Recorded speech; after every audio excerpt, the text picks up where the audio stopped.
اللهم صل وسلم وبارك على سيدنا محمد وعلى آله وأصحابه أجمعين. ازيكم عاملين ايه؟ يا رب تكونوا بخير. صباحكم زي الفل والورد والياسمين، أو مساءكم زي الفل والورد والياسمين. صباحكم زي العسل. عيد أضحى سعيد علينا وعليكم وعلى الأمة العربية كلها بخير وبهنا وبسعادة يا رب. والسنة الجاية يا رب كلنا نبقى واقفين على جبل عرفات، كل اللي يسمع الكلمة دي يقول اللهم آمين.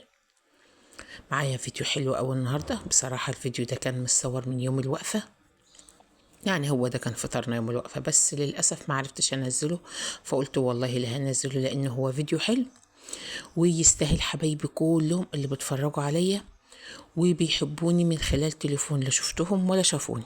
حبايبي وزي العسل، عيد أضحى سعيد علينا وعليكم يا رب. تعالوا نبدأ معانا الفيديو. معانا هنا ورق عنب قدامكم اهو، معايا كوسة بقورها، معايا برنجان مقوراه، معايا فلفل، معايا ايه تاني؟ بس كفاية كده. وهنمسك بقى. بصي يا حبيبة قلبي، لو بتقعدي زي ما انا قاعدة كده على الأرض، خلي البساط أحمدي، هاتي كل حاجتك وانت قاعدة، يعني خضرتك، بصلك، الخضار اللي انت بتعملي ايا يكون هو ايه، هتريحي نفسك وهتوفر عليكي وقت كبير انك من كل حاجة تعملي حاجة ومش بتخلصي. لكن انت مثلا نظفي كله مرة واحدة، وهتقومي تقفي على الحوض تقفي مرة واحدة. مثلا بتعملي حاجة اقعدي اعمليها وخلصيها كلها ايا تكون حتى اللي حواليها، مثلا تنظيف خضرة، تنقية رز، مثلا بترصي ورق عنب، ايا تكوني اللي انت بتعمليه اعمليه وقومي مرة واحدة هتلاقيكي خلصتي. اي هتقعدي شوية حلوين، مش هقولك لا، بس اما تحسي بقى انك خلصتي وانجزتي كل اللي وراكي هتحسي بالفرق. مجربيه. يعني انا هنا قعدت عملت البتنجان وعملت الكوسة ونضفت الخضرة ونضفت البصل، عملت كل حاجة بحيث اما اقوم اقف او اكمل الاكلة بتاعتنا يبقى انا خلصت كل اللي انا خلاص بقى مش هقعد تاني الا للمحشي.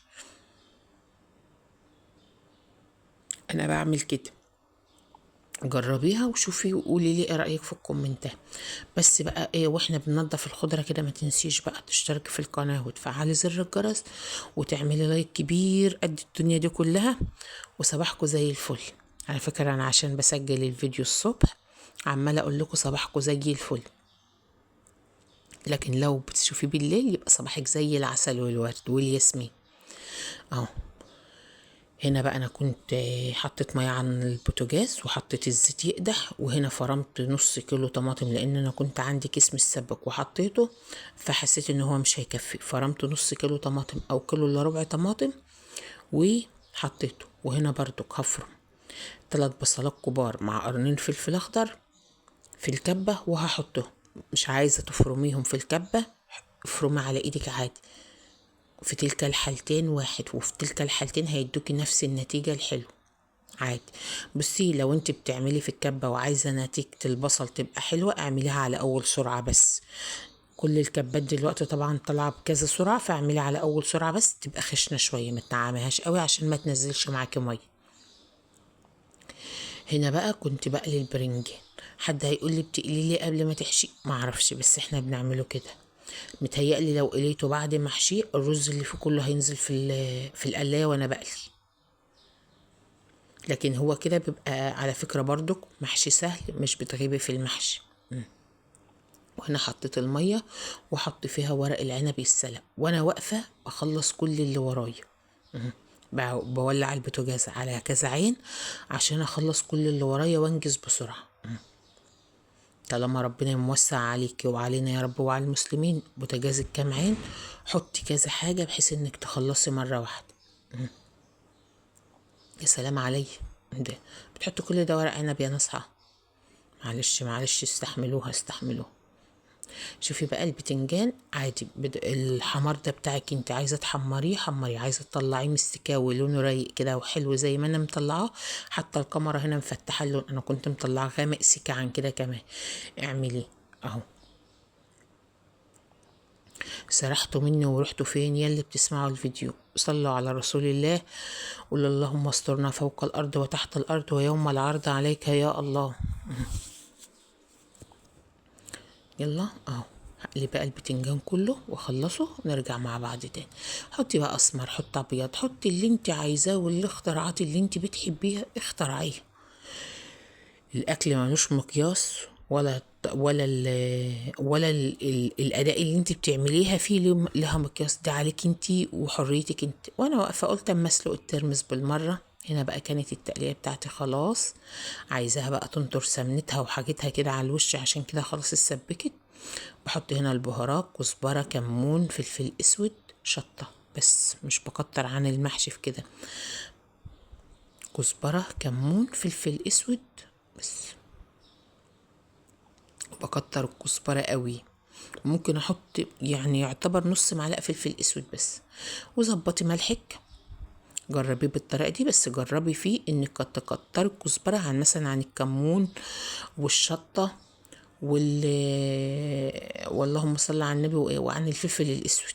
بس كتري، يعني مثلا لو انت هتحطي معلقة كمون حطي معلقتين او حطي 3 كزبرة ناشفة، بتدي طعم رهيب للمحشي.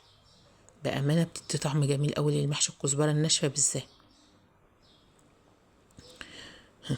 وفي ناس انا والله اعرفهم بي بي بح بس بي بيعملوها، بيكسروها بس بحيث ان هي تبقى يعني ايه، عاطيه نكهه وطعم للمحشي اكتر. يعني مش بيفرموها في الكبه او بيجيبوها مفرومه زي ما احنا بنجيبها كده، لا.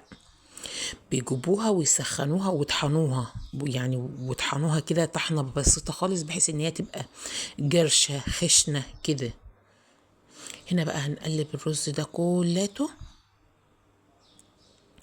ودي الكزبرة والبقدونس والشبت. مسكناهم طبعا، غسلناهم ونضفناهم وخليناهم 100 فل وعشرة، وحطيناهم في مصفى يصفوا. عايزة تعملي الحركة ديت لازم تبقى مصفية الرز ومصفية الخضرة كويس جدا في مصفى، عشان ما ترجعيش تحط ما ترجعيش تحط الرز على البوتاجاز تاني. اما لو انت بقى بتحبي من النوع اللي بتلوحي الرز، فعادي ممكن تغسلي الرز وتحطيه على طول، مفيش مشكلة. هنا بقى حطيت اللي هو تقوير الكوسة، لان انا بحب اعمل الكوسة في صينية وهكملها محشي. وكده هنكمل المحشي كله، هنكمل البتنجان ونعمل الفلفل. على فكرة انا عاملة الاكل دوت الحمد لله رضا يا رب، يعني يكفينا يومين. لان هو فاض على فكرة ورق عنب كتير ما كملتوش، قلت يعني الرز كان خلص فما كملتش بقى. ما فاض كتير، فاض ورق عنب كتير ما عملتوه. يعني عملت حبة صغيرين وفاض بقى ورق العنب، لفته في كيس وتحطه في الفريزر عادي المرة تانية. همسكه بقى كامل كل ده محشي. يعني انا هنا بحشي في البتنجان اهو، وهحشي ورق العنب وقرنين الفلفل اللي احنا عاملينهم.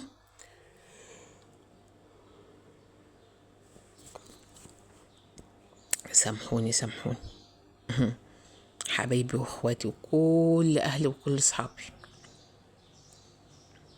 انت بتعملي ايه يا حاجه؟ ايدك راحت فين؟ القطه كلتها ولا إيه؟ لا يا جماعه ده بتحشي والله، بس هي الكاميرا اللي مش مظبوطه شويه. اهو هحشي بقى كل المحشي ونرجع مع بعض تاني ونشوف هنعمل ايه تاني. الفلفل لسه بتحشي الفلفل. على فكرة بدي طعم حلو أول ما بتحط قرن في كل حاجة كده، يعني قرن مثلا مع الكوسة، قرن. هو صراحة ما بحطش مع ورق العنب، بس لو في كرنب ممكن احطه برضو كعادي. بدي طعم وريحة حلوة قوي للأكل. جربيه. يعني مثلا اهو انا حطيت واحد في وسط الكوسة اهو، وهحط واحد برضو او 2 في وسط البتنجان عادي، ما بعملش حاجة. او ممكن احط كله في وسط البتنجان بقى عادي. يعني انت لو عاملة كمية ويعني عندك حط في وسط البتنجان عادي، مش بعمل حاجة. او في وسط الكوسة برضو مش بعمل حاجة، بدي بالعكس بدي طعم وريحة جميل. بس بلاش في ورق العنب، لو في كرنب ماشي، بس بلاش في ورق العنب لان لون الفلفلاية هيتغير طبعا من لون الصبغة بتاع ورق العنب، فممكن ما تحبش انت الايه يعني الشكل ده. اما لو هتحبيه وتاكليه عادي مفيش مشكلة. اهو ده ورق العنب بقى، وده الكوسة، وده البتنجان، وده بقى ايه. تعالوا نسقسق المحشي، نسقسقه ولا نحط عليه شوربة زي ما انتوا بتقولوا. هنا بقى كنت انا بصراحة طلعت حتة بطة وعملتها، لان ما فيش عندنا حد بياكل البط الا شخص واحد بس. وهنكمل بقى، هنعمل فرخة برضو حلوة. بس تعالوا اما نسقسق المحشي، يا سقسقة عما نسقسقه بقى او نحط عليه شربته زي ما بنقول اهو.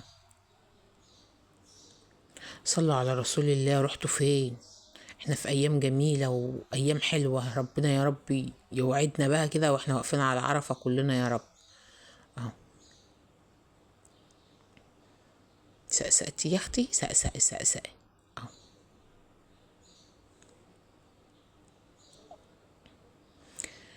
هيغلي بنداري بس نص الحاجة اللي على الوش، يعني احنا ممكن نفضل نحط شوربة نحط شوربة لما نص الحاجة يعني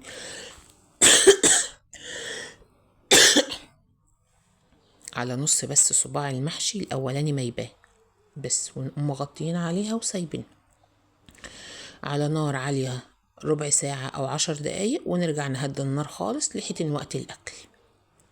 لو انتوا بتحبي الاكل سخن، المحشي بياخد سوا قد ايه؟ ممكن بياخد ساعة ساعة الا ربع على البوتاجاز لو الحلة ملانة. لو الحلة نص كده ممكن ياخد بس نص ساعة بس، مفيش اكتر من كده. بيغلي وبيظبط وبيشرب شربته الحلوة العسل اللي زيك، ونقوم خانقين عليه النار او مهديين عليه النار قوي وسايبينه لحين بقى ما ينشف خالص، ونحس ان هو نشف نقوم مطفيين عليه، او نحس ان الايه لو ما انتش متاكده قوي طلعي محشيايه واقسميها واتكي على حبايه الرز شوفيها استوت ولا لا. بس حاسه لو انت حتى حسيتي ان هي لسه ما استوتش اوعي تزودي شوربه، تسيبيها البخار هو اللي هيسويها عشان ما يبقاش بالرز من جوه منك معجن. حسيتي ان الرز معاكي استوى وبقى حلو، ممكن تسيبيه على نار هادية بس كمان 10 دقايق او ربع ساعة وتقومي طافية عنه على طول. اه كده بقى كان وقت خلاص المغرب هيدا، هنروح نفطر. كل سنة وانتوا طيبين. وتعالوا نغرف الاكل بتاعنا. هنا غرفت البتنجان وهروح اجيب انا ما بحبش بصراحة حد هيقول لي في المحشي لسه بتاع الورق العنب شوربة، ما بحبش انشفه او في التسوية عشان ما ينشفش، لان انتوا عارفين اصلا ان هي ورق العنب بتبقى ناشفه سيكه بسيطه كده، فعشان ما ينشفش مننا قوي بتحبي فيه سقسقه بس بسيطه كده. الله على العظمه، هو ده اللي يتقال له عظمه على عظمه يا ست. شايفين الفلفل لما احمر؟ الله، لو الفلفل ده كمان مشطشط ياهو يبقى تحفه. طبعا معرفش اقلب الصينية عشان الكوسة اللي تحت، وعشان الكوسة ما تتكسرش مني، فبطلعها بالمساك كده واحدة بايه واحدة بواحدة. ودي تشكيلة الصينية بتاعتنا النهاردة تحفة وجميلة. بس للأمانة بس أنا ما بحبش أعملها إن أنا أجيب مثلا الفراخ أو اللحمة أو البط وأوزعه على الصينية، لا ما بحبهاش بصراحة. بحب يعني حتى عشان لو فاض محشي أقدر أرجعه تاني وأسخنه عادي. هنا بقى دي كانت الفراخ، وده كان المحشي، وده الشوربة بتاعتنا، وكده مع السلامة.